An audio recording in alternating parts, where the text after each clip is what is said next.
नमस्कार शेतकरी बंधूंनो, मी ज्ञानेश्वर चिकणे. आज आहे 7 जून 2026. पहा शेतकरी बंधूंनो, मी आज सरकी लावलेली आहे. तालुका पाथरी, जिल्हा परभणी, माझं गाव गोपेगाव आहे. तर एकंदरच गेल्या वर्षी मी 7 जूनला लावलेली सरकी लागवड केली होती आणि ती पण योग्य साधलेली होती आणि यावर्षी पण साधलेली आहे.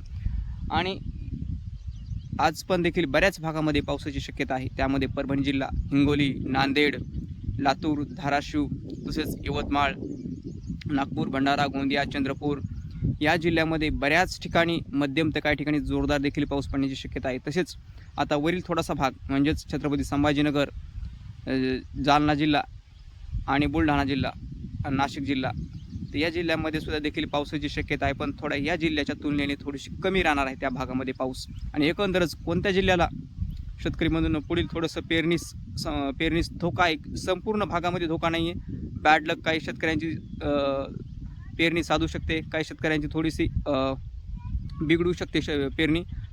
ते जिल्हे कोणते आहेत त्यामध्ये छत्रपती संभाजीनगर, जालना जिल्हा, बुलढाणा जिल्हा, तसेच जळगाव, धुळे, नाशिक या जिल्ह्याचा, नाशिकचा पूर्व भाग आणि तसेच बीडचा थोडासा काही भाग येऊ शकतो त्याच्यामध्ये, उत्तर पश्चिम भाग या भागामध्ये, आणि परभणीमध्ये थोडंसं, परभणीचा एवढा काही भाग येणार नाही आहे आणि बीडचा बी जास्त भाग येणार नाही एवढं जास्त. पण एकंदरच थोडंसं धोका आपण सहज करू शकतो. पण जास्तीत जास्त या जिल्ह्यामध्ये बुलढाणा, छत्रपती संभाजीनगर, जालना आणि धुळे, जळगाव, नाशिक या जिल्ह्यामध्ये मात्र पुढील 3-4 दिवसामध्ये पाऊस थोडासा कमी राहणार आहे. पाऊस पडणार आहे त्या जिल्ह्यामध्ये, पण क्षेत्राने कमी राहणार आहे त्या जिल्ह्यामध्ये पाऊस.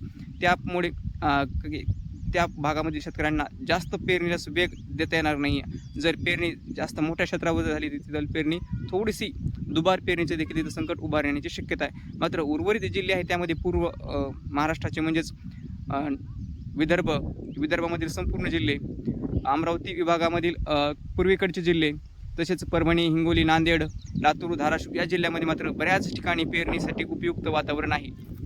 इथे मात्र पाऊस हा सुरूच राहणार आहे. आणि 12 तारखेला मराठवाड्यामध्ये मान्सून येणार आहे. त्यामध्ये मराठवाड्यामध्ये 12 तारखेला झडीचा पाऊस बऱ्याच ठिकाणी सुरू होण्याची शक्यता आहे. तसेच आणि एकंदरच तळ कोकणामध्ये मान्सून दाखल झालेला आहे शेतकरी बंधूंनो. आणि यावर्षी देखील मान्सून हा तसा वेळेवरच आलेला आहे. एकंदरच फक्त 2 ते 3 दिवस उशीर झाला. याला नॉर्मल आपण म्हणू शकतो की याला जास्त मोठ्या क्षेत्रावर म्हणजे हे झालेलं नाही, उशीर झालेला नाही. जरी मान्सून थोडासा माग आहे, म्हणजे 12 तारखेला मराठवाड्यामध्ये येणार आहे, पण तो त्याच्या अगोदर जे मान्सून पूर्व पाऊस आहे हा पाऊस मात्र वेळेवरच अगदी सुरू झालेला आहे. त्यामुळे पेरणी लांबलेल्या नाहीत आपल्या एकंदरच. तर थोड्याफार प्रमाणामध्ये अजून 4-5 दिवसामध्ये देखील वातावरण पेरणीस पोषक वातावरण आहे. म्हणजे जसा पाऊस पडेल तसे शेतकऱ्यांना पेरणी लागवड करावी लागते. कारण मोठ्या क्षेत्रावर अजून 4-5 दिवस मोठ्या क्षेत्रावर पावसाची शक्यता नाही आहे. जास्तीत जास्त मोठ्या क्षेत्रावर पूर्वेच्या भागामध्ये मोठ्या क्षेत्रावर पावसाची शक्यता आहे. त्यामध्ये लातूर, धाराशिव, बीड. पण उर्वरित जो भाग आहे त्यामध्ये अजून मोठ्या क्षेत्रावर पावसाची शक्यता नाही. त्यामुळे शेतकऱ्यांनी थोडीशी जास्त गडबडही करू नये आणि ज्या शेतकऱ्यांना पाऊस चांगला पडलेला आहे त्या शेतकऱ्यांनी लावण्यास काही हरकत नाही, अशी परिस्थिती निर्माण शेतकरी बंधूंनो.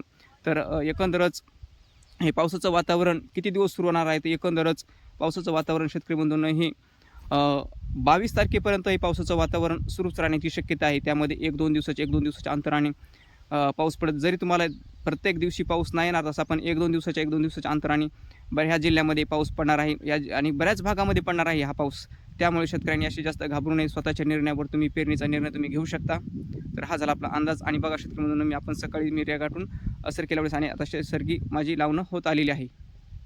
हे पहा थोडंच राहिले आता लावायचं, होत आलेली आहे. आणि इकडे सुद्धा पावसाचं वातावरण निर्माण झालेलं आहे आणि आम्हाला पाऊस येण्याची देखील शक्यता आहे. धन्यवाद.